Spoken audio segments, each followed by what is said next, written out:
हिंदू देवी देवताओं में गणपति का विशेष महत्व है। किसी भी शुभ कार्य की शुरुआत से पहले गणेश भगवान की आराधना की जाती है। पुराणों में गणपति के जन्म से लेकर उनकी शारीरिक बनावट के संबंध में भी कई कथाएं प्रचलित हैं।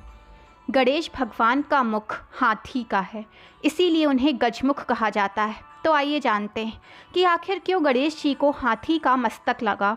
शिव जी तो जंगल में निवास करते थे और वो किसी भी जीव का सिर उन्हें लगा सकते थे, फिर भी उन्होंने हाथी का मुख ही गणपति को क्यों लगाया। आइए जानते हैं इस कहानी के बारे में। गणेश का मुख हाथी का है। उनके इस शीश के पीछे एक असुर की कहानी है। गज और असुर के संयोग से एक असुर का जन्म हुआ। इस असुर का मुख गज जैसा होने के कारण उसे गजासुर कहा जाने लगा। कूर्म पुराण के अनुसार गजासुर महादेव का बहुत बड़ा भक्त था और दिन रात उनकी आराधना में लीन रहता था। उसकी भक्ति से प्रसन्न होकर भोले भंडारी ने उसे इच्छा अनुसार वर मांगने को कहा।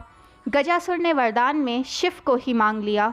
गजासुर ने कहा कि प्रभु, यदि आप मुझे कुछ देना ही चाहते हो तो कैलाश छोड़कर मेरे पेट में निवास करो।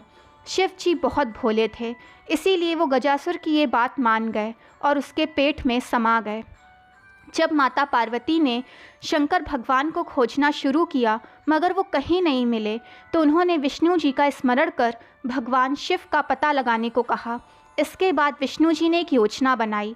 अपनी लीला से भगवान विष्णु सितार वादक बने, ब्रह्मदेव को तबला वादक और नंदी को नाचने वाला बैल बनाया और तीनों ने मिलकर गजासुर के महल में नृत्य किया।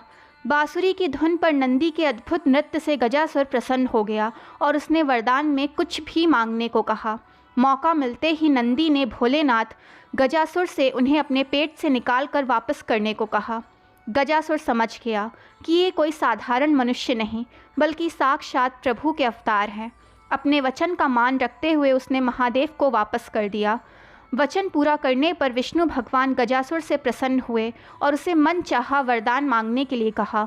तब गजासुर ने कहा कि वो चाहता है कि सभी उसके गजमुख को याद रखें और हमेशा इसकी पूजा करें। भगवान ने तथास्तु कहा और उसकी इच्छा पूर्ण की।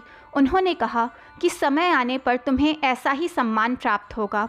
जब भगवान शिव ने माता पार्वती द्वारा बनाए पुत्र की गर्दन को अलग कर दिया, तब श्री हरि ने गजासुर के शीश को ही काट कर गणपति के धड़ पर जोड़ा और उसने पुनः जीवित किया।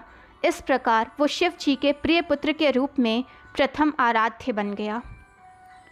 दोस्तों, वीडियो पसंद आए तो चैनल को लाइक, सब्सक्राइब एंड शेयर करें ताकि चैनल की नोटिफिकेशंस आपको मिलती रहे।